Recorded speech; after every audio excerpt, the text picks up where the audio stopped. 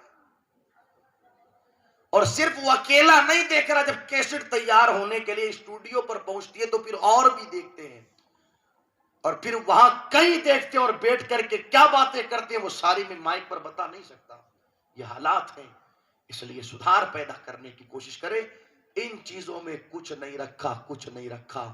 ہاں، لوگ کہتے ہیں مولانا یہ تو یادگار کے لیے، تو تجھے ایک ہی کام ملا یادگار کے لیے، اور بھی تو کام ہو سکتے تھے یادگار کے لیے. اور آج مجھے بتا دو نا، بے شمار شادیوں میں یہ کام ہوا، کتنی شادیاں یاد رکھی جا رہی ہے. سب بھول جاتے ہیں لوگ، سب. جن شادیوں میں کروڑوں روپیہ خرچ ہوا نا، لوگ انہیں بھی بھول گئے. مگر کائنات کا ایک نکاح بڑی سادگی کے ساتھ ہوا، مگر آج بھی یاد رکھا جا رہا ہے اور قیامت تک یاد رکھا جائے گا. وہ نکاح کسی اور کا نہیں، نبی کی بیٹی سیدہ فاطمہ زہرا کا نکاح ہے، جو سرکار مولائے کائنات کے ساتھ مصطفیٰ نے فرمایا تھا. سمجھ میں آ رہی ہے میری بات؟ کتنا پاکیزہ نکاح، آج تک اس نکاح کا چرچا ہو رہا ہے. بڑی سادگی کے ساتھ نکاح ہوا تھا. اس لیے نکاح کو آسان کرے.